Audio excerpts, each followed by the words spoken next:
Hari Parshad Prabhuji to enlighten on the topic of Caitanya-caritāmṛta Antya-līlā. Hare Krishna Prabhuji, please accept my Dhanavad Pranam. Srila Prabhupada ki jai, Guru Maharaj ki jai. Thank you so much Prabhuji for joining this session and giving a very valuable association and enlightening on the topic of Caitanya-caritāmṛta Antya-līlā. I now hand over the call to you Prabhuji. Thank you so much. Hare Krishna. Hare Krishna. Thank you so much, Mataji, for kindly inviting me here to speak something on Sri Caitanya-caritāmṛta. I hope you are able to hear my voice clearly. Yes, Prabhu. Yes, Prabhuji. Okay, very nice. So I would like to thank all the coordinators and managers of Bhakti Sanga Japa conference for kindly inviting me here today to speak something on Sri Caitanya-caritāmṛta. I have been asked to speak on Antya-līlā, 5th chapter, that is 120, and I will try to speak something on that topic.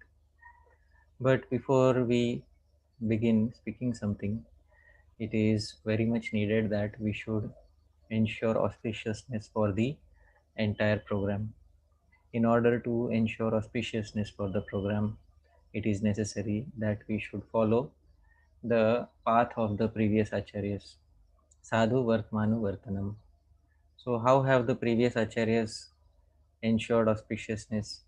They have ensured auspiciousness by performing Mangal Acharan, auspicious invocation.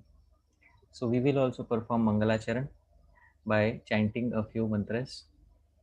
Most of us know these mantras, so you can kindly chant along with me. Om Jnana-timirandhasya Jnananjana-shalakaya Chakshurunmilitam yena tasmai Shri Gurave Namah. Shri Chaitanya Manobhishtam Sthapitam yena bhutale Soyam Rupah kada mahyam dadati swapadantikam. Vandeham Shri Guru Shri Yutapada Kamalam Shri Gurun Vaishnavamscha Shri Rupam Sagrajatam Sahagana Raghunathanvitam Tam Sajivam Sadvaitam Savadhutam Parijana Sahitam Krishna Chaitanya Devam Shri Radha Krishna Padan Sahagana Lalita Shri Vishakhanvitamscha Namah Om Vishnu Padaya Krishna Prishthaya Bhutale Shrimate Bhakti Vedanta Swamin Niti Namine Namaste Saraswate Deve Gauravani Pracharine Nirvishesha Shunyavadi Paschatya Deshatarine Namo Mahavadanyaya Krishna Prema Pradayate Krishnaya Krishna Chaitanya Namne Gauratvishe Namah. He Krishna Karuna Sindho Dina Bandho Jagatpate Gopesh Gopika Kanta Radha Kanta Namostute Tapta Kamchana Gaurangi Radhe Vrindavaneshwari Vrishabhanu Sute Devi Pranamami Haripriye Vanchakalpatarubhyascha Kripa Sindhubhya eva cha Patitanam Pavanebhyo Vaishnavebhyo Namo Namah. Jai Shri Krishna Chaitanya Prabhu Nityananda Shri Advaita Gadadhara Shri Vasadi Gaura Bhakta Vrinda Hare Krishna Krishna Krishna Hare Hare Hare Rama Rama Rama Hare Hare.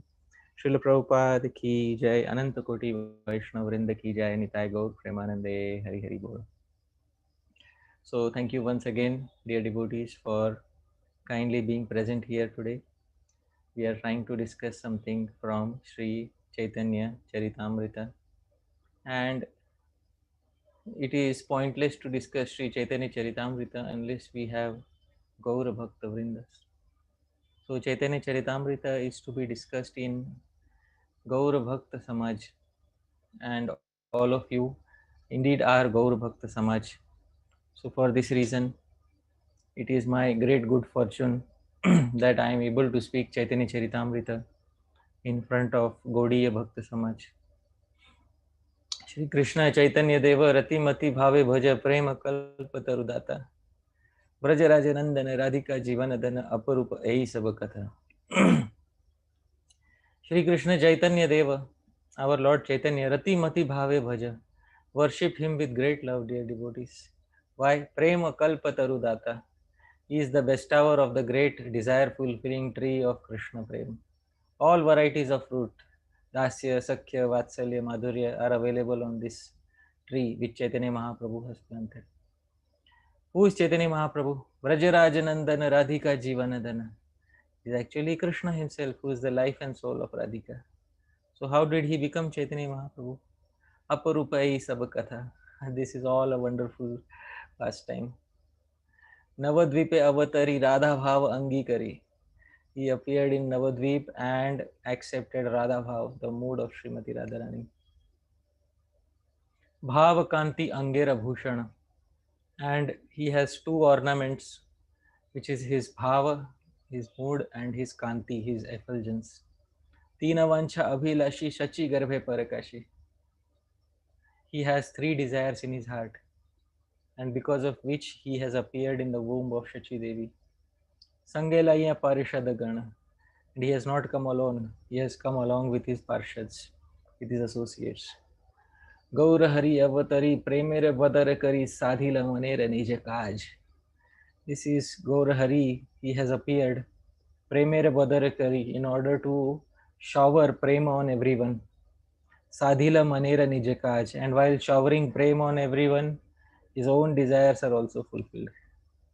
Radhikara Pranapati Kibhava Kandayaniti. Oh, he is Radhika's Pranapati. Why is he crying for himself? If he is Krishna, why is he crying for himself? Radhikara Pranapati Kibhava Kandayaniti Tahabuja Bhagata Samaj. Only the society of devotees know why Krishna is crying for himself. So, dear devotees, these are Srila Narottam Das Thakur's words, very sweet words. So, it is so nice to speak something on Sri Chaitanya Mahaprabhu. Because to speak something about Sri Chaitanya Mahaprabhu is to speak about Krishna who was crying for himself. So it's a very great opportunity to speak something. Today we are discussing from the Antya-līlā of Sri Caitanya-caritāmṛtam, and I have shared my screen with all of you, and this is Sri Caitanya-caritāmṛtam, Antya-līlā, 5th chapter, verse number 120. Today we are going to discuss about Krishna-Kāvya Kala, the art of composing Krishna-Kāvya. And the entire pastime is revolving around a Brahmana who tried to compose Kavya for Krishna. And he made a mistake in composing that Kavya or poetry. We will see what that mistake was, and then we will explore what is Krishna-Kāvya, importance of Krishna-Kāvya. So let's begin, dear devotees. The Bengali paya of Caitanya-caritāmṛta, which we have to study today, is in front of us. Dui thai aparade paivi dur gati atatvagya tattva varne tare riti. So, Dui thai aparade paivi durgati atatvajya tattva varne tare riti. This is the paya of Sri Caitanya-caritāmṛtam that we have to discuss today. Now, we have to see the synonyms for this first. So let's see the synonyms word for word. Duitai, unto both. Unto both means unto whom? Unto both Jagannath and Chaitanya Mahaprabhu. Aparadhe, by offense. Paibi, you will get. Durgati, hellish destination. Atatvagya, one who has no knowledge of the absolute truth. Tattva Varne describes the absolute truth. Tara, his A, this Riti course. So translation and purport by His Divine Grace, Abhay Charanaravinda Bhakti Vedanta Swami Srila Prabhupada. Jai Srila Prabhupada. Translation. Swarup Damodar continued, because you have committed an offense to Lord Jagannath and Sri Chaitanya Mahaprabhu, you will attain a hellish destination. You do not know how to describe the absolute truth, but nevertheless you have tried to do so. Therefore, you must be condemned. Purport.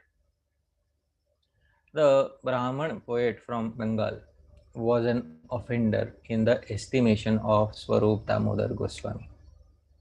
For although the poet had no knowledge of the absolute truth, he had nevertheless tried to describe it. The Bengali poet was an offender to both Sri Chaitanya Mahaprabhu and Lord Jagannath, because he had made a distinction between Lord Jagannath's body and his soul, and because he had indicated that Lord Sri Chaitanya Mahaprabhu was different from Lord Jagannath, he had committed offenses to them both. Atatvagya refers to, here Atatvagya means, Atatvagya is one complete word. So it is not a Tatvagya, it is Atatvagya, one complete word. Atatvagya refers to one who has no knowledge of the absolute truth, or who worships his own body as the supreme personality of Godhead. If an aham grahopasak mayavadi, a person engaged in fruitive activities, or a person interested only in sense gratification describes the absolute truth, he immediately becomes an offender. Jagat Guru Srila Prabhupada ki jai. So it's important to describe that technical term which Srila Prabhupada has put there, aham grahopasak mayavadi. This aham graha upasana is also one of the techniques of worship which the impersonalists use in order to merge with the Brahman. So aham graha upasana means thinking that the Supreme Lord is present within my body, and then worshipping one's own self. That is called as aham graha upasana. So sometimes people will say that, why circumambulate around a temple? Just circumambulate around your own self. So this is aham graha upasana. And aham graha upasana is severely disliked by those who are Vaishnavas. So Srila Prabhupada says such a person, when he tries to describe the absolute truth, he immediately becomes an offender. Now we have to do a slight recap of this entire incident. What offense exactly has happened by this poet from Bengal, that we have to see. So we will do a small summary of what has happened till now. Chaitanya Mahaprabhu is in Jagannath Puri. Now he is in Jagannath Puri, he is residing in Jagannath Puri, and the Antya-līlā is a complete description of his final years in Sri Jagannath Puri. So in Jagannath Puri, Sri Chaitanya Mahaprabhu is spending his time in doing some very important activities. What are those important activities? First and foremost, he is relishing Radha Bhav, or he is relishing the mood of Srimati Radharani. Now, how is he relishing the mood of Srimati Radharani? So he is listening to this wonderful, sweet poetry by Chandidas, Jaydev Goswami, Vidyapati. And who is reciting this poetry? This poetry is being recited by Sri Swarup Damodar Goswami. So, and Sri Rai Ramananda, all his close associates. So they are singing Kavya every day to him. Every day Chaitanya Mahaprabhu is listening to this wonderful Kavya poetry. And Chaitanya Mahaprabhu is always eager to hear newer and newer Kavya, or newer and newer poetry about Lord Krishna. Now what happens? There is one Brahmana from Bengal. His name is not mentioned. There is an anonymous Brahmana from Bengal who is very good friends with a devotee named Sri Bhagavan Acharya. Now Sri Bhagavan Acharya himself is a very learned personality. He is Nyaya Visharad. Nyaya Visharad means he is very expert in Nyaya Shastra. So Bhagavan Acharya is good friends with one particular anonymous Brahmana from Bengal. And because he is good friends with this Brahmana, what happens is that the Brahmana writes, he hears about Sri Chaitanya Mahaprabhu, and the Brahmana also writes a natak. Natak means he writes a play for Sri Chaitanya Mahaprabhu, and in every natak there is a nayak. Nayak means there is a hero of the nataka, or there is the main character of the nataka.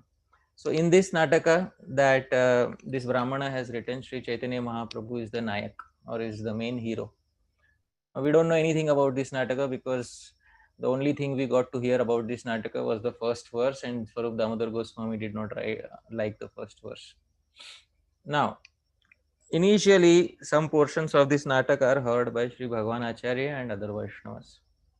So when they hear this nataka, they are very much happy, very immensely pleased when they hear this nataka, because they are so happy hearing that somebody is composing a drama centered around Chaitanya Mahaprabhu, and they all have a desire that this drama should reach the lotus feet of Chaitanya Mahaprabhu, and he should hear it while he is physically present, personally present on planet Earth. So they all have a desire that Mahaprabhu should hear and sanction this drama. Now, the usual way of presenting a drama in front of Chaitanya Mahaprabhu is to first get it authorized by Sri Swarup Damodar Goswami. Because Swarup Damodar Goswami is very expert in all facets of drama. So Swarup Damodar Goswami, when he is informed that there is some Brahmana is writing a drama on Chaitanya Mahaprabhu, so Swarup Damodar Goswami says, okay, drama means it should have Nandi Shlok. Nandi Shlok means there should be an introductory verse to the drama. So please tell me what is the Nandi Shlok, or what is the introductory verse. So he recites that introductory verse and everybody is very happy. But Sri Swarup Damodar Goswami is extremely unhappy on hearing that Nandi, because there is Siddhant Virod. Siddhant Virod means there is inappropriate Siddhantas being presented in it. So this inappropriate Siddhanta being presented in it makes Swarup Damodar Goswami very unhappy. Everybody else is very happy. Wow, what an articulate piece of poetry. It's a good kavi. So they all, Damodar Goswami has the exact opposite reaction of it. Now, Sri Swarup Damodar Goswami ends up speaking some very harsh words to the Brahmana in the entire assembly. So this is a summary of the events. Now we have to understand one thing, that what exactly it is, what is the exact verse which made Sri Swarup Damodar Goswami so unhappy. So unhappy. So we will see this verse. This verse is specified in the Caitanya-caritāmṛta. This verse is in the meter Malini. So this is the Brahmana's verse which has impersonalism in it. I am singing this verse. It is in the meter Malini, same meter as Govardhan Vas Prathana Dashakam. Vikachakamal netre Shri Jagannath Samgye Kanakaruchirihatmanyatparam ya prapannam Prakriti Jadamashesham Chaitayanna Virasit Sadishatu Tava Bhavyam Krishna Chaitanya Deva. So this is Malini Chanda. This is the verse written by this Brahmana. Now let me explain this verse as it was intended by the Brahmana. What was the intended meaning of the verse in the mind of the Brahmana? So the Brahmana is saying, Kanakaruchir, please see the second line, Kanakaruchir. There is somebody who is golden hued. Kanaka means gold, Ruchi means hue. There is somebody who is golden hued. Who is that golden hued? Last line, please see, Krishna Chaitanya Deva. His name is Shri Krishna Chaitanya Deva. So there is a golden bodied Shri Krishna Chaitanya Deva. Okay. And what has he done? Please see the second line. Iha Atmatam Yaha Prapanna. He has attained oneness. Atmata. Prapanna means he has attained. Praptaha. He has attained Atmatam. He has attained oneness. Oneness with whom? Atmani, with his own self. Achha, he has attained oneness with his own self. What is the meaning of that? With whom has he attained oneness?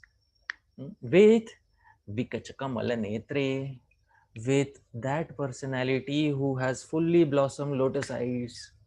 What is his name? Sri Jagannath Sangye. His Sangya, his name is Sri Jagannath. So with that person, Chaitanya Mahaprabhu, this golden bodied Chaitanya Mahaprabhu has attained complete oneness. Fair enough. So what's the problem? Oh, the problem is in the third line.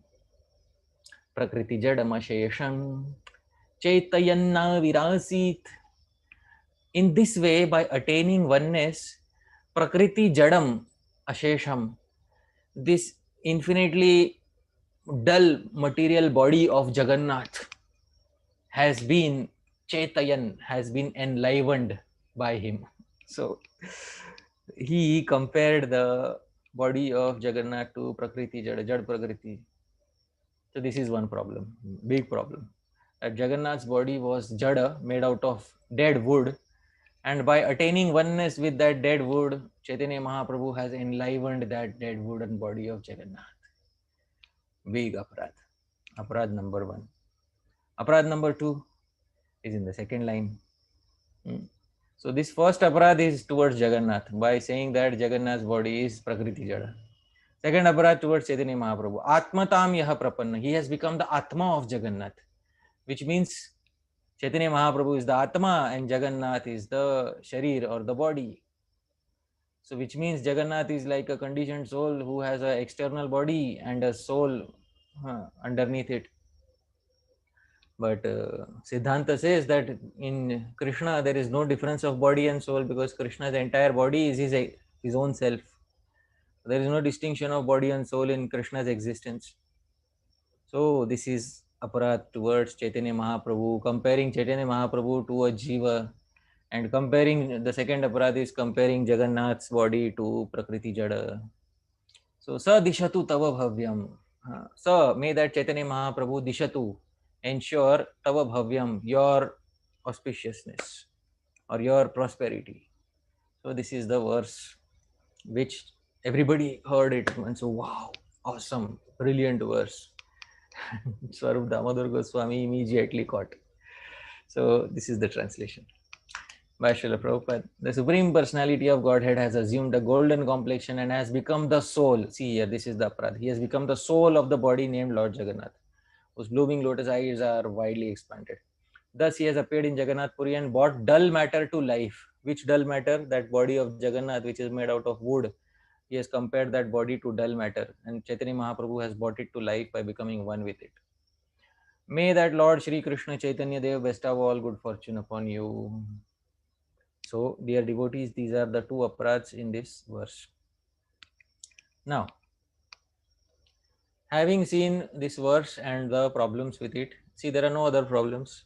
The grammar is perfect, the meter is perfect, everything else seems to be perfect. The only problem is Siddhanta Virod. There is big problem in Siddhanta, and there are two Siddhantic problems here which I have listed.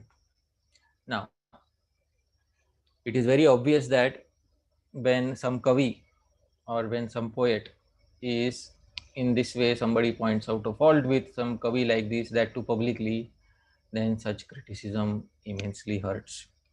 We have to, when we read Caitanya-caritāmṛta, sometimes we have to put ourselves in the shoes of each and every person who is there.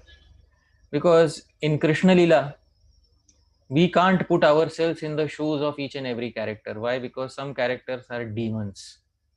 So when we are reading Krishna-līlā, we can't put ourselves in the shoes of Kamsa and think what must Kamsa, if I would be Kamsa, if I would be in his place, what would I have felt? So that we cannot do because we are supposed to do Anukulyena Krishnanushīlanam. We are supposed to think from a positive point of view. But in Gaur Leela, in Chaitanya Mahaprabhu's Leela, we can put ourselves in the shoes of each and every devotee. Because there are no demons, there are no asuras in and around Chaitanya Mahaprabhu in Jagannath Puri. So let's put ourselves for some time in the shoes of this poet. This poet with a very good intention. He had no malicious intent in his heart. With a very good intention, he has written some poetry. What was the intention of this original intention? If we scrape through all the layers of poetry and faults, and then we get to the heart of the poet, what was his intention? Was his intention to blaspheme Chaitanya Mahaprabhu, deride Chaitanya Mahaprabhu, trivialize the identity of Chaitanya Mahaprabhu? What was his intention exactly? Dear devotees, if we analyze this carefully, his intention was to glorify Chaitanya Mahaprabhu. So at least one thing we know, that although he has a Siddhantic problem in his poetry, but his heart originally, his intentions originally are in the correct place. But still, he has been criticized severely by Sri Swarup Damodar Goswami, and it hurts actually. If we were in the, all of us, each one of us, if we write a new poet, write a new verse or an entire drama, imagine he must have written an entire drama with so many verses, and then suddenly the chief of Sri Chaitanya Mahaprabhu says, your drama is offensive to Jagannath and Chaitanya Mahaprabhu. It's offensive. You will be degraded by writing such a drama. Obviously, this criticism is going to hurt. Why? Because if we put ourselves in the shoes of that person, we will understand how much effort it takes to write even a single verse, how much effort it takes to write a single sentence in these languages of drama, these pristine languages, because dramas are, in Chaitanya Mahaprabhu's time, most of the dramas were written in Sanskrit language and they have to be in a specific meter. So it requires a lot of hard work to reach to that stage wherein one is able to write and compose verses of one's own. Therefore, the poets say very clearly, विद्वानेव विजानाति विद्वज्जन परिश्रमं न हि वन्द्या विजानाति गुर्वीं प्रसव वेदनाम्. विद्वानेव विजानाति विद्वज्जन परिश्रमं. Only a vidwan, only a learned soul understands what is vidvajjana parishram, what is the hard work put by another learned soul. A person who is not vidwan, you cannot understand, cannot understand, cannot understand. Vidvajjana parishramam. Then an analogy is given to explain it. Nahi vandhya vijanati gurvim prasava vedanam. A lady who has never given birth to a child, she can never understand the pain of childbirth. Never she can understand what is the severe pain of childbirth. So just as a lady who has never given birth to a child can never understand the severe pain of childbirth, similarly a person who has never personally taken the efforts to study all the shastra and then write a verse will never be able to understand what is the effort that is required to compose a verse. Correct or incorrect or siddhantically, that's a later issue. Simply to compose such a verse is very difficult. This is the translation. Only a learned person can truly understand the efforts and hard work of another learned person. A barren woman can never understand the pain of giving birth. Very important. And because it's so easy for us to categorize this person as somebody who is in the rejected box. Swarup Damodar Goswami rejected him. So now he is eternally in the rejected box of Caitanya-caritāmṛta.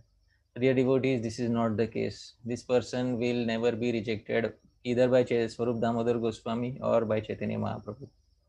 He will be fully accepted, just that he needs a little bit of training, and that Swarup Damodar Goswami will guide him very properly. But first and foremost, we have to understand that if we were in the shoes of this devotee, criticism would have hurt us very much. And as I said, it is immense efforts are required to become a kavi. It's not that, by some rudimentary knowledge of kavya or poetics one can become a kavi. No. Entire knowledge of basic shastra is required in order to become a kavi. What all things are required, Swarup Damodar Goswami will himself specify. But first and foremost, we have to understand that immense amount of effort is required to become a kavi. You see, even in Chaitanya Mahaprabhu's time, when this Kavi is reciting his poetry in front of Swarup Damodar Goswami, all others are appreciating. All others are appreciating, but he is the only Kavi in that assembly besides Swarup Damodar Goswami. Only two are Kavis. So in the time of Chaitanya Mahaprabhu also, it was very rare to have a Kavi. So there are many who hear Kavya and derive a lot of pleasure, but to compose Kavya, the effort required to become a Kavi is immense. Uh, the previous poets have described this. न स शब्दो न तद्वाच्यं न सा विद्या न सा कला जायते यन्न काव्यांगम अहो भारो महान कवेः न स शब्दो. There is no word in the Sanskrit dictionary. Na tad vachyam. There is no meaning of a word in Sanskrit dictionary. Na sa vidya. There is no vidya or knowledge. Na sa kala or art in the Vedas. Jayate yanna kavyangam, which is not required for composing kavya. All vidyas, all words, knowledge of all of those words and all the vidyas are required for writing kavya. Aho bharo mahan kavehe. Wow, what is the great burden on the shoulders of the kavi. Immense burden is there on the shoulders of the kavi. And after he has written a poetry, he wants to show it to others, then somebody comes and says you have written incorrectly, and it's like a big hammer on the heart of the poet. So this is the translation. There is no word, no meaning, no knowledge or art form that does not become a limb of kavya or poetry. Aho, surprise, what heavy responsibility lies on the shoulder of a kavi. Immense heavy responsibility is there. In Swarup Damodar Goswami himself describes what all knowledge is required for becoming a Kavi. Swarup Damodar Goswami says, a person who wants to describe Krishna-līlā, because there are many people who want to describe Krishna-līlā and say, yeah, I will also try to become a Kavi.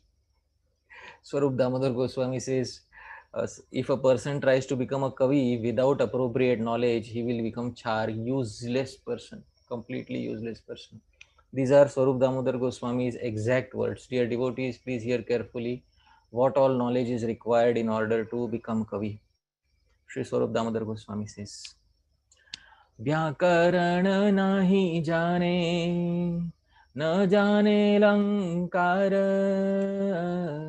नाटकालंकार ज्ञान नाही कया हार कृष्ण लीला वर्णिते ना जाने से छार. So Swarup Damodar Goswami says, Vyakarana nahi jane. First and foremost, a person who does not know grammar, Sanskrit grammar, is first knowledge that is required for writing poetry. Swarup Damodar Goswami's words. Na jane alankar. Then he does, a person who does not know alankar, literary ornaments, figures of speech as we call them in English. Natakalankara Jnana, and then there are some special figures of speech or poetic metaphors in Natya, in drama. Nahi Kayahar, one who does not know all this, Krishna-līlā varnitena. Jane, such a person can never describe Krishna-līlā. Say, chhar, this useless person cannot describe Krishna-līlā. This is the translation by Srila Prabhupada. A poet, a so-called poet, who does not know the grammatical regulative principles, who is unfamiliar with metaphorical ornaments, especially those employed in drama, and who does not know how to present the pastimes of Lord Krishna, is condemned. Seichar, useless person. So, dear devotees, in the words of Sri Swarup Damodar Goswami himself, we can see what is the effort required to compose Kavya. And therefore we should be a little sympathetic towards this person, this Kavi, who may have made some mistakes in writing Kavya, but he is a Kavi. He has the heart of a kavi. He has the heart of a poet. And therefore, if only his siddhantas are corrected, he has all the other knowledge required for composing kavya. Everything else is with him. So, in the end of this pastime, we will see that Sri Swarup Damodar Goswami takes him under his guidance, and Swarup Damodar Goswami tells him, study Bhagavatam from a nice Vaishnav, know the proper Siddhantas, then you can definitely write Kavya. Definitely write Kavya. You can definitely compose. See here, three things are mentioned by Swarup Damodar Goswami: Vyakaran, Alankar, Natak Alankar. First thing, grammar. First and foremost, grammar. Without grammar, it's like somebody saying, I want to write English poetry, but I don't want to study English grammar. That is not possible. I want to study Shakespeare, but I don't want to study English grammar. Sorry, sir, not possible. So, first thing, Vyakaran. First thing is grammar. Then Alankar. Then poetic books. Then Natak Alankar. Then specific uh, ornaments pertaining to drama. Then one can know what is the art of composing Krishna-līlā. Then if one has the proper siddhantas, then one can compose. Otherwise one is char, useless. So this is important to understand what is the requirement, prerequisite for kavya. What is the huge effort required to become a kavi. Now this poet from Bengal has already taken the effort, but only one limb is missing. He does not have the proper siddhantas of the Srimad Bhagavatam with him. So somebody may think, by looking at all this, why should one at all invest any time in kavya if it is so difficult to compose such poetry? Why invest so much time? Why not do the simple things? Why not always, why not take the easier route if it is so difficult to compose kavya? Because, dear devotees, it's important to understand that each and every one of us, especially those who are a little refined in their taste, they have some heart for kavya. They have some heart for poetry. The previous kavis have said, Kavya Shastra Vinodena Kalo Gacchati Dhimatam Vyasanena Cha Murkhanam Nidraya Kalahena Va. Kavya Shastra Vinodena Kalo Gacchati Dhimatam. Dhimatam, those who are very intelligent. Tesham Kalo Gacchati, they spend their time, how? Vinodena, in relishing the mellows. Which Vinod? Bhakti Vinod. Or devotional mellows. Kavya Shastra Vinod, of devotional poetic mellows. By relishing poetic devotional mellows, their time is, their entire life is spent. See how Chaitanya Mahaprabhu spent his entire life. In Bhakti Kavya Vinod, he spent his entire life in relishing Bhakti Kavya. Jaydev Goswami, Vidyapati, Chandidas. This was the staple diet of Sri Chaitanya Mahaprabhu. And for those who don't do that, then the poet says, Vyasanena cha murkhanam. Then those who are foolish, they will spend their time in some addiction. They'll watch TV. They will play video game, or they will think about stock markets and share markets. And everybody needs some addiction, dear devotees. Some addiction is needed. So why not have, kavya vyasan? This is the best vyasan in human form of life, to compose poetry. Although it's very difficult, the prerequisite, the standard is very high, but one who takes the effort, his entire life is spent in happiness. Like Chaitanya Mahaprabhu, entire life is spent in happiness. He takes a good bath throughout his life in the ocean of Shabda Brahma, Vedic literature, and he is able to realize Parabrahma, Lord Krishna himself. So Vyasanena cha murkhanam. So foolish people spend their time in some addiction, nidraya, or in sleeping. If not some addiction, then they love to sleep. Kalahenava. If not that, then they love to spend time quarreling with each other. So that's what they like to do, foolish people. So we should not be foolish like this. The time of learned, intelligent souls is spent in relishing the mellows of poetry and shastra, whereas fools spend all their time in some useless addiction or sleep or quarrel. So, dear devotees, we are intelligent people like Chaitanya Mahaprabhu, like Swarup Damodar Goswami, like Rupa Goswami, like Sanatan Goswami, like Raghunath Das Goswami, like Jiva Goswami, like Narottam Das Thakur, like Shyamanand Prabhu, like Srila Baldev Vidyabhushan, like Srila Bhakti Vinod Thakur, like Srila Bhakti Siddhanta Saraswati Thakur, like Srila Prabhupada. We will spend our entire time in Kavya Shastra Vinod. Prabhupada used to say, retire me from these GBC duties so that I can spend my time composing these purports. These are my devotional ecstasies. Kavya Shastra Vinodena Kalo Gacchati Dhimatam. So, I want to spend my entire time. Please free me from these responsibilities of GBC and management. Prabhupada used to request his disciples.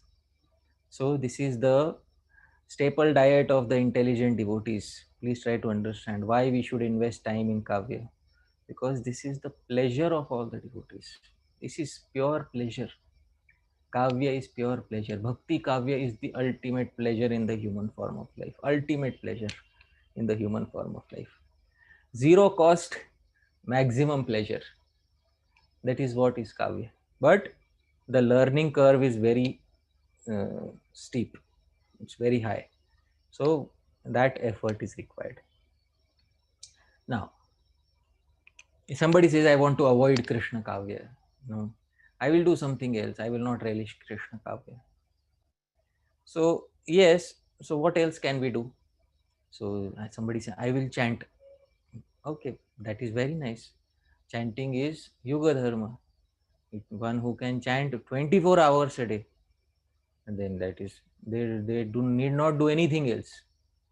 But if one is not able to chant continuously 24 hours a day, then there is some portion of the day when the mind is free. And when the mind is free, at that time, if we are not listening to Krishna Kavya, then Maya will come and she will sing her Kavya. She will start singing her Kavya. So, this is specified in Srimad Bhagavatam. Nunam daivena vihata ye chachuta katha sudham hitva shrinvantya sadgatha purushameva vedbhuja.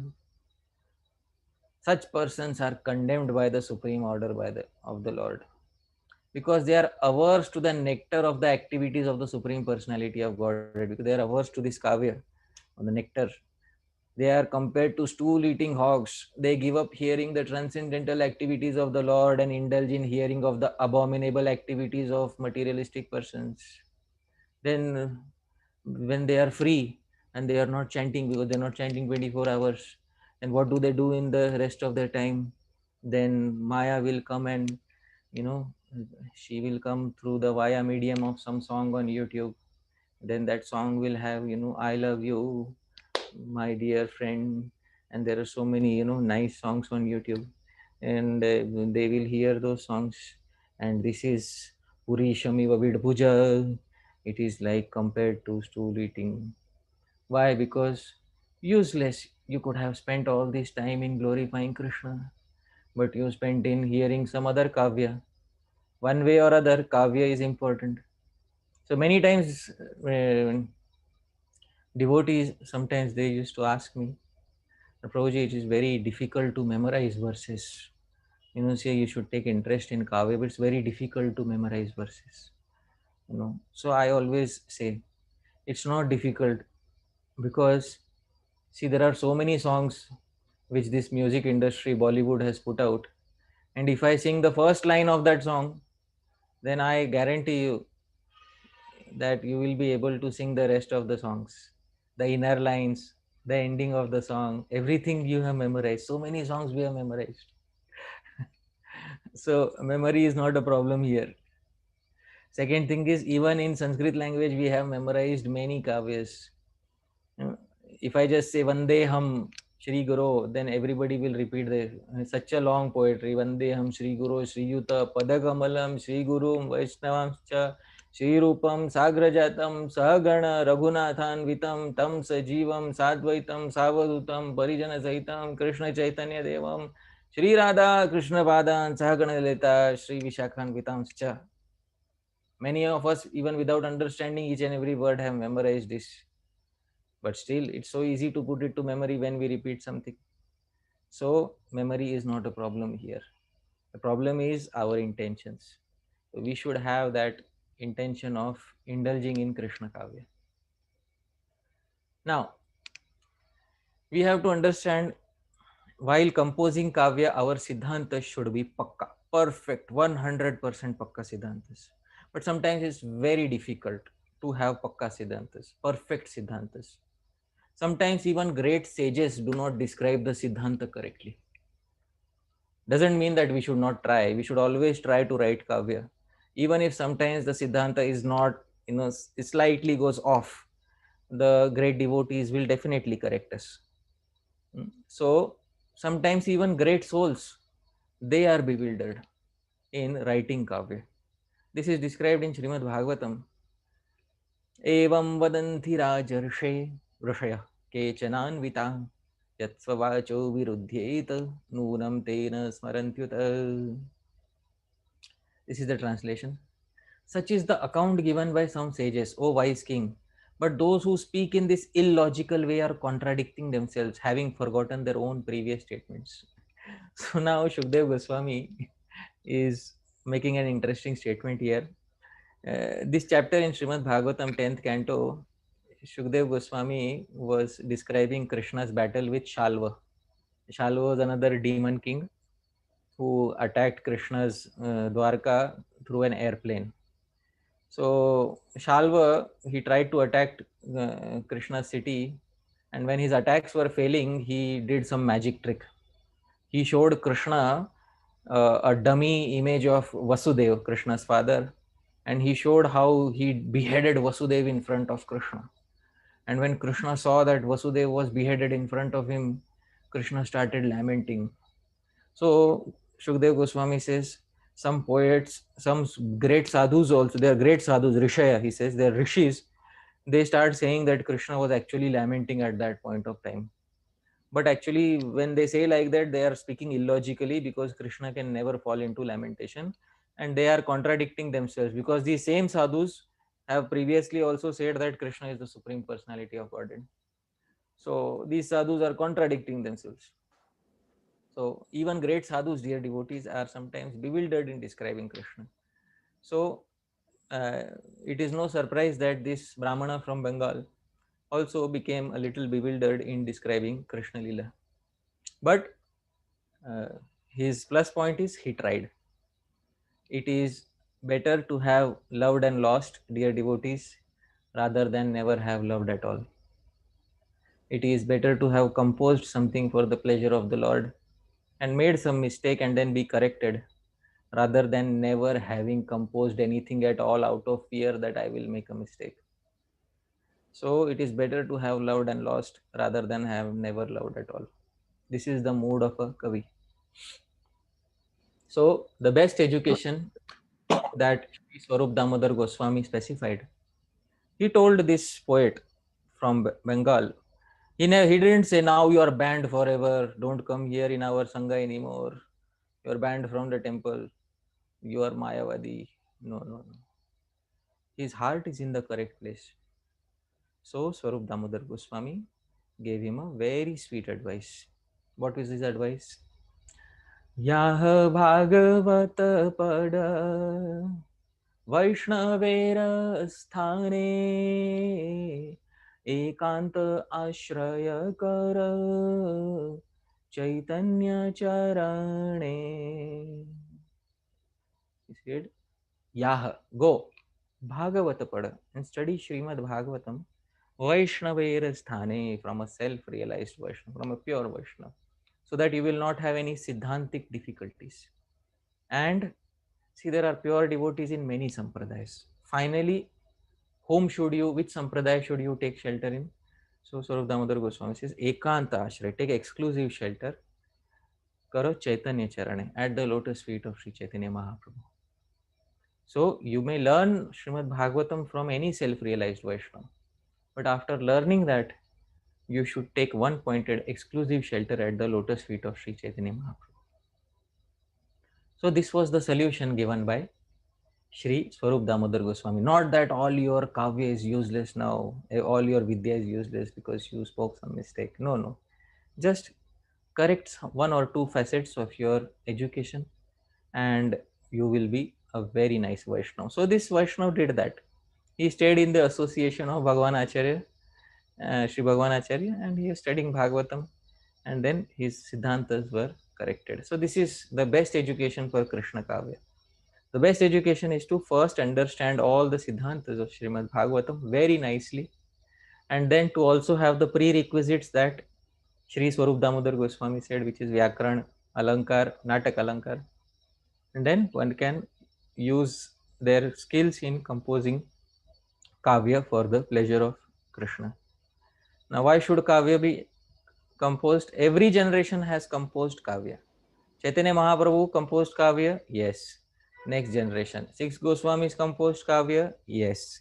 Next generation. Narottam Das Thakur composed Kavya? Yes. Next generation. Srila Baldev Vidyabhushan, Srila Vishwanath Chakravarti Thakur composed Kavya? Yes. Next generation. Srila Bhakti Vinod Thakur composed Kavya? Yes.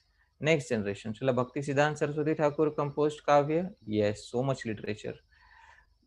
Next generation. Srila Prabhupada composed Kavya? Yes.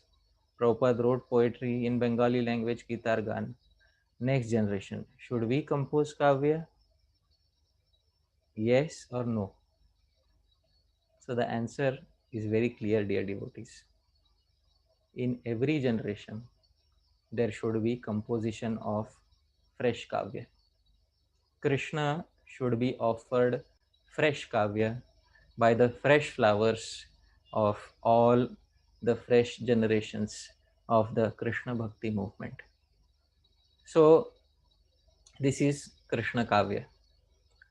And the magnanimity of Swarup Damodar Goswami did not end there. What Swarup Damodar Goswami did one more thing.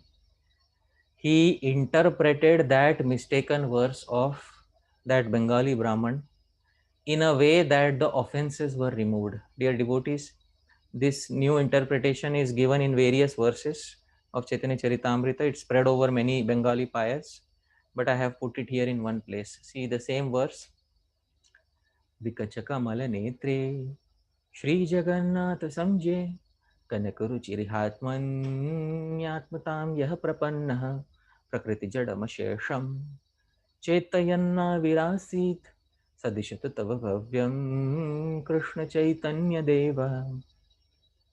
Now see how Swarup Damodar Goswami has interpreted the verse. He did not change a single word, changed only the arrangement or the anvay, the alignment of words, and removed the aprats.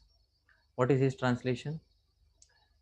Having attained yah prapanna, oneness, atmatam, with the very self, atmani, of the blooming lotus-eyed, vikacha kamala netre, Shri Jagannath, Shri Jagannatha Samge, the golden-hued Kanakaruchi, Lord has appeared avirasit here, iha, while enlivening Chaitayan, the endless, ashesham, dull material world, prakriti jadam. May that Sa Krishna Chaitanya Deva ensure Dishatu prosperity bhavyam for you. So what Swarup Damodar Goswami did is, he changed the Prakriti Jadam, which was being applicable to Jagannath's body. He now applied it to the material world. And he said that Chaitanya Mahaprabhu is the Atmatam. He has attained oneness with Jagannath. And he is now enlivening, not that dull body of Jagannath, but he is enlivening the dull material world by his appearance. So may that Chaitanya Mahaprabhu ensure auspiciousness for you. So in the previous offensive interpretation, Atmatam was he has become a soul, and here Atmatam means oneness. Sorry, it is written as one less here, oneness. And the second offense was Prakriti Jadam, which was referring to Jagannath's body. Sri Swarup Damodar Goswami interpreted it as dull material world. Chaitanya Mahaprabhu is enlivening the dull material world by his appearance. The same verse, all the same words, just their rearrangement. And this is the expertise of Sri Swarup Damodar Goswami. This is a poet actually. He keeps the words of the other poet and he gives a brand new interpretation to it. So, dear devotees, we have to understand how to use words in the service of Krishna. Sometimes those who are impersonalists, they use word jugglery to deny Krishna's personality. Word jugglery to deny Krishna's personality. And this is extremely hurtful to Krishna, to Chaitanya Mahaprabhu. So we should not do that. In fact, we should use all our word skills, all our word jugglery, whatever we have learnt, to glorify the personality of Shri Krishna, to glorify the personality of Shri Krishna. So, such glorification of Krishna's personality is found where there is one devotee poet who is using his word juggling skills to glorify the personality of Krishna. Now, exact opposite, because so many times word jugglery is used to deny Krishna's personality. Now, here is a devotee poet who is using this juggling of words to glorify Krishna's personality. Since it is Kartik Mas, dear devotees, so Damodar Lila is a very important part of our Gaudiya Vaishnava schedule in Kartik Mas. So in Damodar Lila, the two trees, Yamalarjun trees, are pulled down by Krishna, by Damodar, and then these two come out, and Yamalar, this Nalakuvar and Manigriv, they come out and they glorify Krishna. And in glorifying Krishna, these two trees, who were trees previously, Nalakuvar and Manigriv, they speak one or two verses in which they describe him slightly impersonally. They say, you are the entire universe, every name and form in the universe is you, which means you have no fixed name and no fixed form and qualities. That is the implication of their prayers. So one or two prayers in their stuti, in Yamalarjun stuti, is pointing towards Krishna as being nirguna, without any fixed quality, and nirnama. Nirnama means without any fixed name. So the devotee poet Sri Harisuri, he composes a verse there at that point of time. He composes this verse and he says, Nirnama nirgunam abhani yadiya rupam yabhyam sadaiva bahusabhya janam chitabhyam drishte sanama niguninya pitat swarupe siddhorthato nanu tadagama bhuri bhangaha. So he says, Nirnama nirgunam abhani yadiya rupam, whose form, he has a form. He says yadiya rupam, he has a form. But his form was described as nirnama and nirguna. His form was described by these two, Yamalarjuna, as nirnama, without name, and nirguna, without qualities. So these two were trees. They were jada. Jada, one meaning of jada is dull. One meaning of jada is like, one who does not move, like a tree. So these two jadas, they described Krishna as nirnama and nirguna. But he has a rupa. Yabhyam sadaiva bahu sabhya jananchitabhyam. And they described him in this way. Drishte sa namani guninyapi tatswarupe. But then they suddenly saw tatswarupe in his original spiritual form. Sanamani. He has an eternal name. What is his eternal name, dear devotees? Damodar. And Gunini api, and he also has gunas in him. Dear devotees, here is the word play on guna, because one meaning of guna is quality, another meaning of guna is rope. So they saw the Supreme Lord with nama, with his name, and they saw him with gunas, with rope, or with spiritual qualities. So when they saw that, Siddhorthato, it is very correct, Sri Harisuri says, very correct. Tada agama bhuri bhangaha, tada agama bhuri bhangaha. That these agama, one meaning of agama is trees. these two trees were nicely destroyed. Bhuri Bhanga, very nice that these two trees were destroyed because they described the personality of Lord as Nirnama and Nirguna. Therefore, it is very right, very correct of Krishna that he destroyed these two.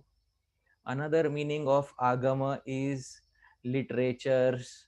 So it is very nice that Krishna destroys such literatures which describe him as impersonal. Very nice, Sri Harisuri. Double meaning on Agama, double meaning on the term Guna. So this is how he glorifies Krishna's personality. Nalakuvar and Manigriv described and glorified the Lord as being without nama, name and guna qualities. However, when they saw the same Lord as having an eternal nama, that is named Damodar, as well as guna, here guna means ropes, around him in his original form, it was natural that the agamas, that means these two trees, or the literature which describe the Lord as impersonal, were completely destroyed. This dear devotee is a Vaishnava poet who has studied Srimad Bhagavatam. Every day he used to study 12 chapters of Srimad Bhagavatam dedicatedly, understood all the Siddhanta very nicely, and then put down his pen for composing his Krishna-Kāvya. And there is something which he says, which is very important. I would like to conclude at this point. He says, when he starts composing his Kavya, he says one thing which is very important. He says, I don't know if I have any other skills or not. I may not have any other skills, but I have one skill in me. He very, openly declares, I have one skill in me. And this is his verse. He says, सौभाग्यास्पदमेकमस्ति महिला भालेषु चेत् कुङ्कुमम् सौभाग्यप्रतिपादनाय तदलं किं तत्र भूषान्तरै एवं मत्कविता प्रगल्भवनिता सौभाग्यसंधायकम् मुख्यं श्रीपतिभूषणं विजयते न्यास्तां नवालंकृति. He says, I am writing this kavya, my poetry. He says, Sri Harisuri says, I am writing my poetry in glorifying Krishna-līlā. Saubhagyaspadam ekamasti mahila bhaleshu. Mahila bhaleshu, on the forehead of a lady. Mahila bhala. Bhala means forehead. On the forehead of a lady. Saubhagyaspadam ekamasti. There is only one indication of good fortune on her forehead. Only one indication of good fortune. What is that? Chet. If that is present, what is that? Kumkumam. Dear devotees, if this kumkuma is present on the forehead of a lady, if only one thing is present on the forehead of a lady, it denotes good fortune. Saubhagya pratipadanaya, for denoting her good fortune. Tadalam, that one kumkuma, that one good ornament is enough. Kim tatra bhushantarai, what is the need for any other ornament for this lady? She has the one main ornament on her forehead. So similarly, evam mat kavita, similarly my kavita. Kavita is also a feminine term, dear devotees. So my poetry, the lady of my poetry, pragalbhavanita, she is so bold. She is so bold. Saubhagya sandhayakam, that in order to denote her good fortune, my poetry, in order to denote her good fortune, Mukhyam Shripati Bhushanam Vijayate, my poetry only has the kumkuma, the tilak, the sindur of Lord Shri Krishna on her forehead. Nyastam Navalankriti, let there be no other ornament in her. She has only one ornament on her forehead, that is Lord Krishna's personality is present on her forehead. This is the only ornament that my poetry has, he says. So this, dear devotees, is the true ornament of Krishna Bhakti Kavya. And this is what all of us poets should aim for. I would like to conclude at this point of time by saying, Yadatra Skalitam Kinchid, Vidvam Saha Purayantu Tat, Yadatra Saushthavam Kinchid, Tad Guru Reva Me Nahi. If there were any mistakes in this presentation, Dear devotees, all of you are Vidvans. Purayantu tat. Like Swarup Damodar Goswami corrected this Bengali poet, you also please correct me and correct my mistakes. But yadatra saushthavam kinchit. If there was anything nice in what I presented, please understand.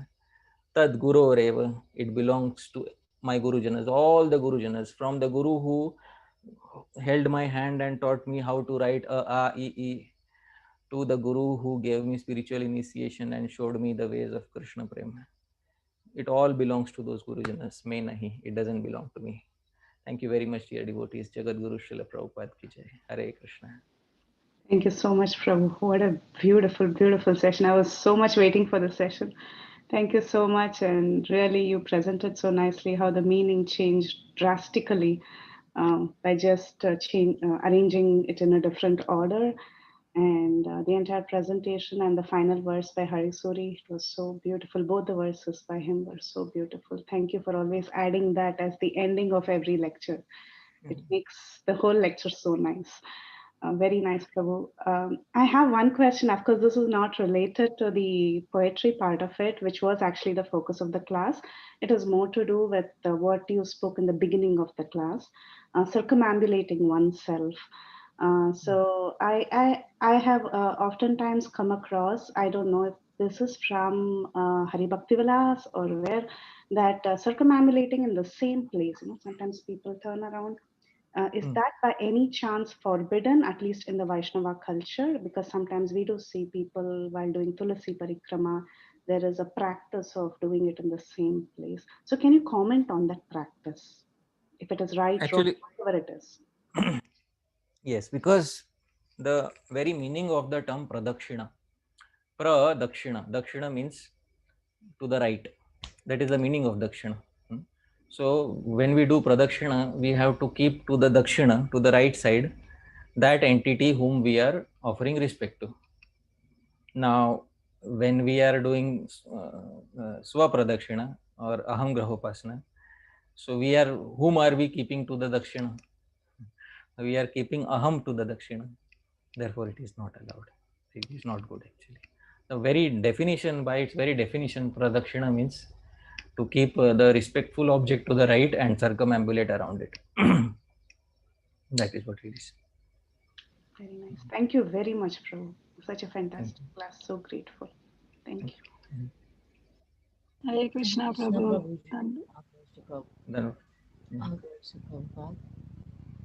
Mataji, did you want to go? Somebody else was going? yes, it was Kirtida Sundari Mataji, I think. Mataji, you can go ahead. Okay. Sorry, Paneshwari Mataji. Hare Krishna, Prabhu. Thank you so much for such a beautiful and brilliant class. And especially the meaning that altogether changed. And we have seen in Bhagavatam also that how Saraswati changed the meaning, especially when Indra, he was saying, and when there are a couple of instances during Prahlad Maharaj instance also. So thank you, Prabhu, for bringing up that point and sharing it so beautifully. And me and Preeti Vilasini were discussing that how now a great Kavya like yourself will comment on this topic of Kavya. And you did it so wonderfully. And in the next generation, as you said, that we are really seeing you, that how beautifully you are, writing all those Kavyas and you are sharing with us, and it's brilliant. And we are like others. Like I have this question also, that why others appreciated his, his kavya, though Sarup Damodar Goswami, he pointed out the mistakes, but why others were not able to point out the mistakes, and how and why they appreciated it, because they were also learning men, right? So, first and foremost, when because you said that I'm composing and speaking some kavya, Mataji, if you hear the laughter on the higher planets, it will be, they are all laughing on this kavi, because the previous acharyas, they are saying, Bal Chapalta. You know what is Bal Chapalta? Oh, small child is trying to dance around, and then they are laughing, because actually speaking, it is drishtata. On my part, it is drishtata.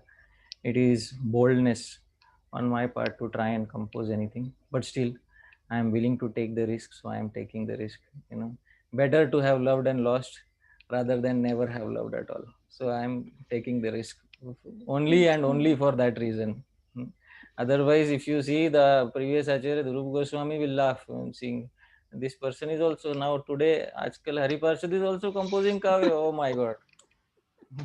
Rupa Goswami will laugh like this. So, anyways, and regarding the second part of what you asked, what was that about, Mataji? It was about like why others like Bhagwan Acharya and all others right, assembly they right, appreciate. right, because they appreciated it because they picked up some words from the Kavya and they were like, the last line, Sadishatu Bhavyam Che Krishna Chaitanya Deva, picked up some lines and then they thought, oh, very nice. Chaitanya Mahaprabhu is there, he's ensuring auspiciousness.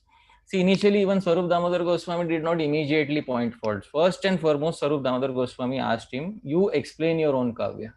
You translate your own Kavya. And when he translated his own Kavya, then Swarup Damodar Goswami got, acha, now here is the problem. So, first and foremost, the Kavi should be given an opportunity to explain himself. That because the Kavya can have many meanings. So, if the Kavi's intended meaning is not impersonal, then that's okay. And that is the reason why, first and foremost, Swarup Damodar Goswami asked him, you explain your Kavya. And then Swarup Damodar Goswami pointed out faults. So Swarup Damodar Goswami being first and foremost understanding the Kavya, understanding that it has some problems, and then bringing out the problems through the mouth of the Kavi himself.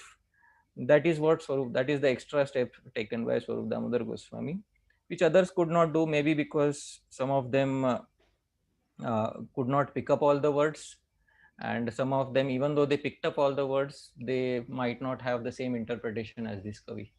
So that may be the reason, Mataji. Yeah, thank you so much, Prabhuji. And as you said that Rupa Goswami will be laughing, so we all at Bhakti Sangha will be there to back you up. So no worries, we really loved your, love the way you write and the way you explain. So we really want you to please go ahead with it and go ahead with this service. And we really enjoy and we really love it. We want to be in that bliss, Prabhu. So thank you so much for doing this justice to this class and this section of this Caitanya-caritāmṛta. Thank you, Prabhu. If Rupa Goswami is laughing, then all Rupanugas will also laugh, which means you will also laugh, Mataji. Huh? No, Prabhu, we are there. We are there. We'll definitely back you up. Don't worry. Hare Krishna. Thank you, I think, Mataji. Hare Krishna, I think if Rupa Goswami is laughing, that must be because if somebody ever said or thought that the current generation or future generations will never be able to compose again in Sanskrit, it is a lost art, then Rupa Goswami is laughing. That just see, here is Hari Parshad Prabhu, who is keeping the torch glowing. So in that sense, we will also laugh with Rupa Goswami. Thank you, Adi Gadadhar Prabhu, for supporting. Thank you so much. And one of the quality of a devotee is that a devotee is a poet, and we can see in you, Hari Parshad Prabhu. See, Adi Gadadhar Prabhu, you're already counteracting poetry with poetry, Prabhuji. Huh? So, Prabhu, I think it's high time you should start composing some of your own, Prabhu. I want to see some poetry from you, Adi Gadadhar Prabhu. Hare Krishna. Prabhu, I don't know any language. So, but thank you, Prabhu. I'm so happy that this particular section of Caitanya-caritāmṛta came to you, because you are the right person to speak on this, isn't it? Preeti Vilasini Mataji? Yes. Mataji is nodding. Thank you, Prabhuji. I loved your class, and as usual, it was brilliant. Thank you. Thank you. Hare Krishna. Hare Krishna, Prabhuji. Danvat Pranam. Jai Srila Prabhupada. This is Radha Vav Dasi. Prabhuji, thank you for such a wonderful class. It was so enlightening. And maybe, all of us could also attempt to write poetry and send it over to you so that you can also have a laugh on all of us. No, Mataji. I'm busy laughing on myself. 2 days after I write a verse, I'm laughing on myself. Foolish person, you could have written this so much better like this. So That is Thank you what so my time much. is spent in, Mataji. It's so inspirational that after hearing you, even though we don't have poetic abilities, we feel like trying to develop them. But unfortunately, we are not blessed. So we are so happy and eager to hear from wonderful devotees like you who are inspiring us, at least in our thoughts, if not our actions. Thank you so No, much. Mataji. In any language, Mataji, one can write. So, even if any language that we are comfortable with, we can write. So many poets, they wrote in local Indian languages, or in English also we can write. So whatever language we are comfortable with, we should write poetry from time to time. So thank you, Mataji, for Thank that you. Hare Krishna. kind comment. Hare Krishna. Hare Krishna. Hare Krishna Prabhuji, thank you very much for a very wonderful class. So, a couple of questions, or one question, but just a comment I wanted to make is that um, when you said that you are like a small child, when you see a small child dancing and everybody's laughing, but you're forgetting that when people are laughing, the small child dancing, they're very happy and they're excited and they're enthused when they see this child dancing because she is trying to dance, and that itself causes them so much happiness. So you actually picked the appropriate metaphor because that's why they're laughing, because they're so excited to see what you're trying to accomplish. So that's one Right. thing. A second thing I wanted to ask you was actually, when you first started the class, and I was thinking, because I was talking to a friend and I was telling her I would like to compose poetry, and then when you started the class and we're talking about who shouldn't compose poetry, I said, okay, well, let's chuck that idea out the window. So I thought, I'm not, but then you said, but we should still try. So I thought, oh, okay, then maybe I don't have to chuck it out the window just yet. Right. Thank you for that. Thank you for that. Thank you. One question I have, the verse you were talking about where it says Sri Chaitanya Mahaprabhu is the Atmani of Jagannath. How can, so I don't want to sound negative, but how cannot somebody interpret that as meaning become one with the Lord? That's what Swarup Damodar Goswami interpreted in his interpretation. But one with the Lord then is not impersonal? I'm not sure I understand exactly how. Of course, that's Chaitanya Mahaprabhu and he is one, but... Yeah, impersonal is Jiva Brahma Aikyavad. The living entity becoming one with the Supreme Brahman. Not the Supreme Brahman becoming one with the Supreme Brahman. That is not impersonal. Okay. So, but if somebody...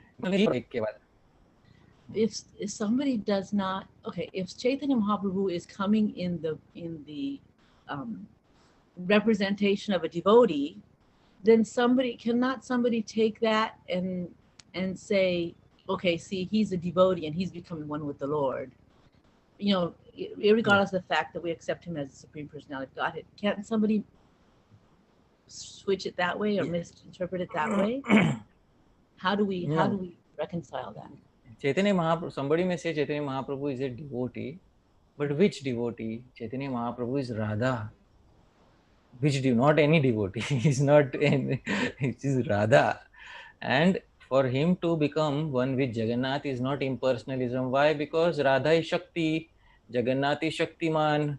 Shakti and Shaktiman are always one, simultaneously one and different. For someone to say that Shakti became one with Shaktiman, no problem, because Shakti is eternally one with Shaktiman. But if somebody says Chaitanya Mahaprabhu is a devotee, therefore he is playing the part of a Jiva, and then this Jiva became one with Jagannath. Oh, that's big problem. That's big problem, because that is Jiva Brahma Aikyavad, the philosophy of considering the Jiva to be one with the Supreme Brahman, which is not allowed for a Vaishnava. That is the difference. So I hope there is a fine hair split here. I hope that it is clear. No, and I'm glad you said that Chaitanya Mahaprabhu is not just a devotee; he is Radha herself. Right. Because I think that fine line, as you said, was not really distinguished in my mind. I didn't really stick that point. So thank you very much, Prabhu. I was kind of afraid to ask the question because then I thought if I'm not going to ask you here, then I'll be stuck in limbo forever. So thank you very much. Hare Krishna. I also feel afraid sometimes, what question will be asked. In any case, let anything be asked, I am prepared with my answers. Okay. Thank you. Thanks. Hare Krishna. Again, Hare wonderful. Krishna. Thank you. Hare Krishna Prabhu. Financially, thank you so much for asking the question that I didn't know how to ask. That was exactly the question I wanted to ask myself. So thank you for that, and thank you Prabhu for that answer. Totally clarified. But I also have a separate question. You're encouraging us to write poetry, and I'm just wondering, maybe you might have explained it, but maybe I just didn't catch it. I'm trying to understand why it's so important that we do try when we might have talents in other areas, Right. Somebody might be better at painting, somebody might be better at, I don't know, writing articles or, so many other talents in Krishna consciousness. So why is so much importance on this one? Yeah, because poetry is a part of the culture of the spiritual world. And one fine day, we want to enter into the spiritual world and be a part of Krishna's parivar, Krishna's family. Now, if we want to become a part of Krishna's parivar, Krishna's family, then ideally we want to have all the skills that are needed in order to uh, uh, function efficiently in Krishna's parivar. Although if we don't have poetic skills in the spiritual world, we will learn them. And why will we have to learn poetry in the spiritual world? Because it is said that there are 64 arts which are learned by all the followers of Srimati Radharani in the spiritual world.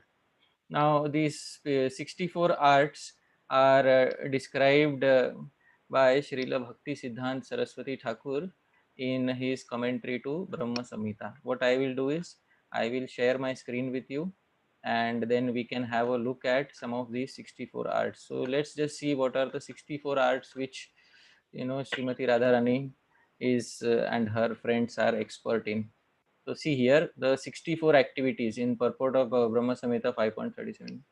Fine arts and crafts. So all of us have to compulsorily have this in the spiritual world. So why not practice it here? First and foremost, Geeta, singing; Vadya, playing instruments; Nritya, dancing; Natya, dramaturgy, theatrics; Alekhya, painting; Vishesha Kachedya, painting with colored unguents and cosmetics. So many of these, and then one of the arts, let me see, one of the arts is Prahelika, art of making and solving riddles, then art of reciting books, and art of practicing language, and Kavya Samasya, art of solving enigmatic verses. All these are requisites of prerequisites of followers of Srimati Radharani in the spiritual world. So love is in the details, as many details as we can acquire in this world. So we can try to show our love towards Krishna in the spiritual world to that degree of detail. So if we want to love Krishna in detail, we will try to learn all the details, as many details as possible. That is the answer. Okay, so for example, is it just as valid to focus my attention, let's say, on creating riddles? That was one of the 64. Is it just as valid to do that as it is to invest my energy in creating poetry? Yeah, you can create riddles also. Beautiful riddles can be created for Krishna. So there are so many nice riddles that one can write simply for the pleasure of Krishna, that it can be one of the most enlivening sevas that one has ever encountered. One time I wrote a riddle for Krishna. I don't have it handy with me. Kam samjhaga na vai Krishna. Kam samjaghan vai Krishna. Question is asked. Kam, who, samjaghan vai Krishna, was nicely killed by Krishna. The answer is there in the Kamsam Jaghan vai Krishna. Kamsa was nicely killed by Krishna.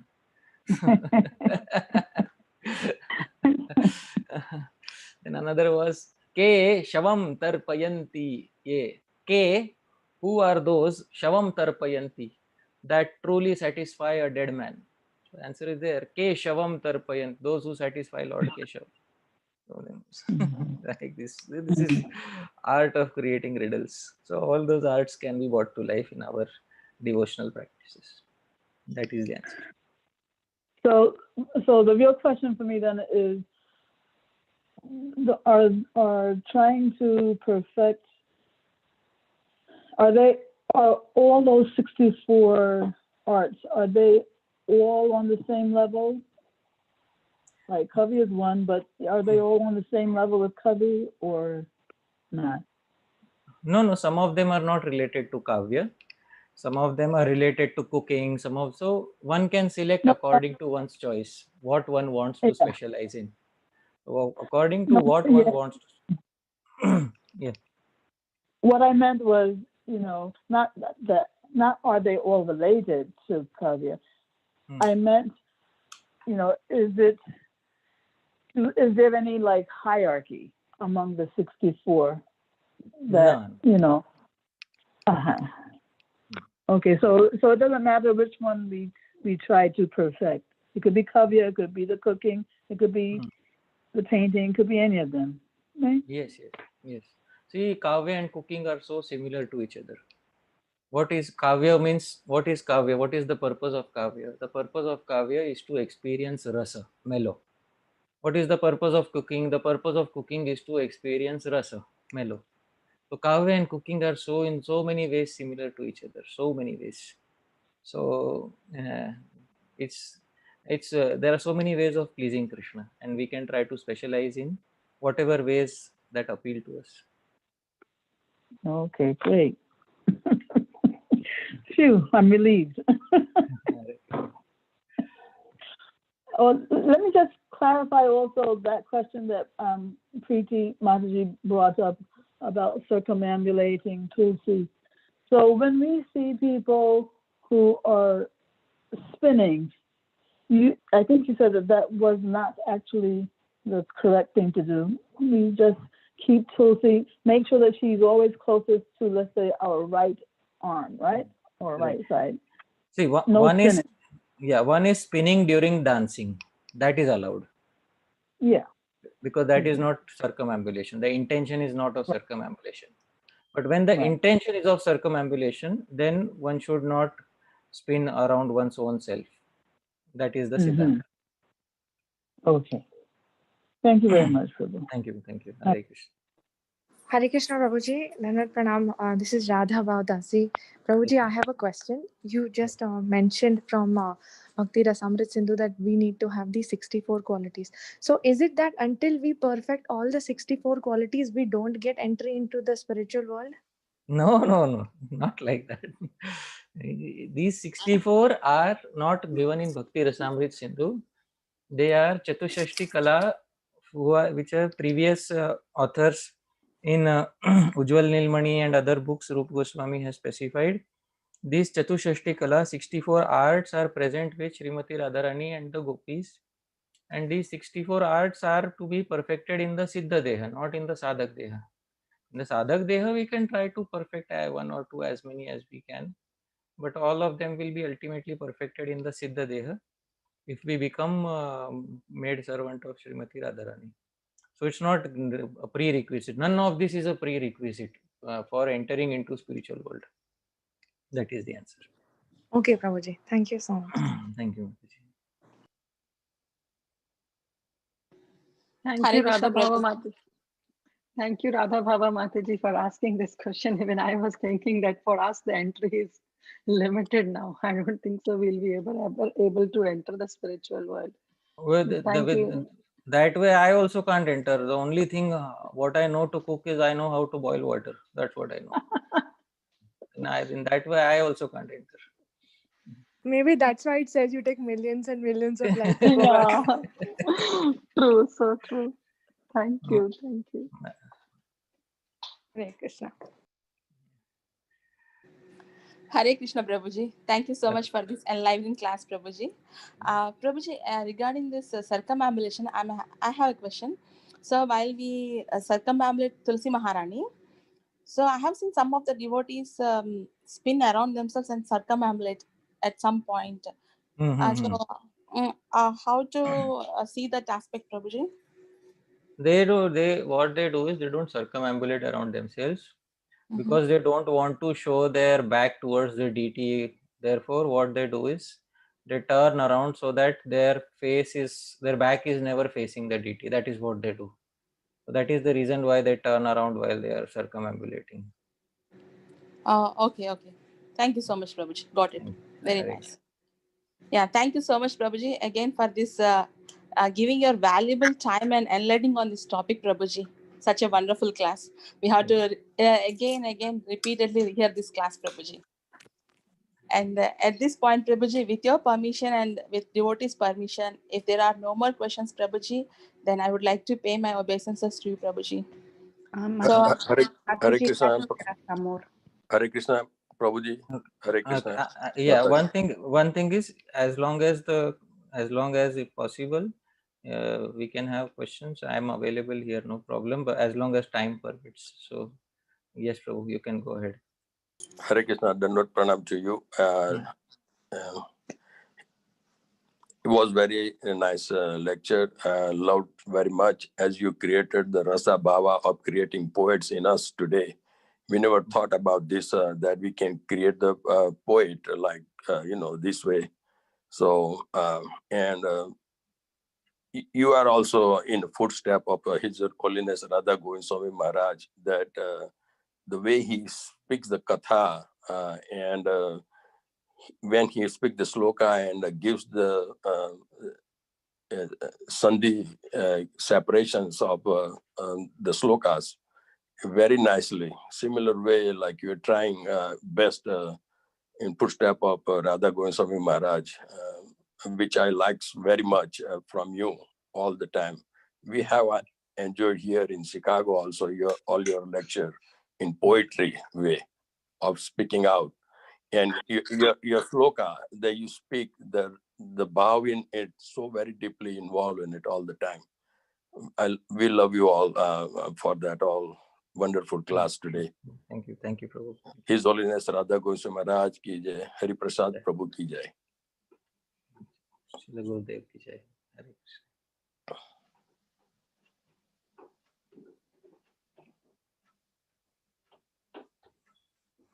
Hare Krishna.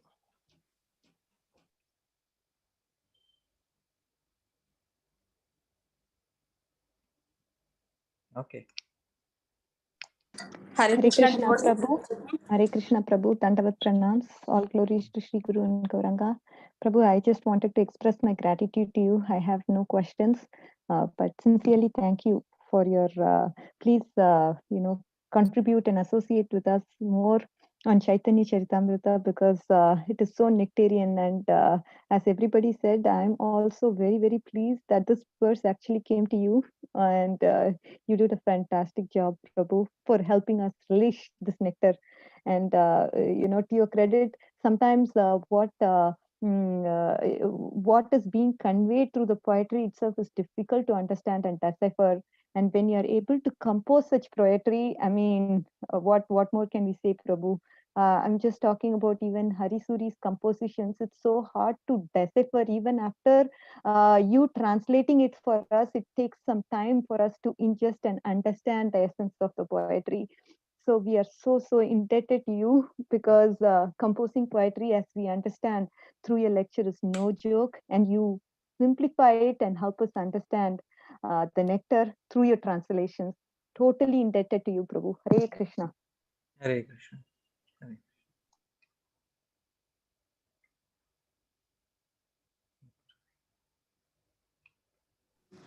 Hare Krishna, devotees. So if there are no more questions, so with all your permission and Prabhuji's permission, we can end the call. Once again, Prabhu, thank you so much for this very, very wonderful class, Prabhuji. Vancha kalpatarubhyasya kripa sindhubhya eva cha patitanam pavanebhyo vaishnavebhyo namo namaha. Ananta Koti Vaishnav Vrind ki jai. Namacharya Srila Haridas Thakur ki jai. Srila Prabhupada ki jai. Caitanya-caritāmṛta ki jai. Hello.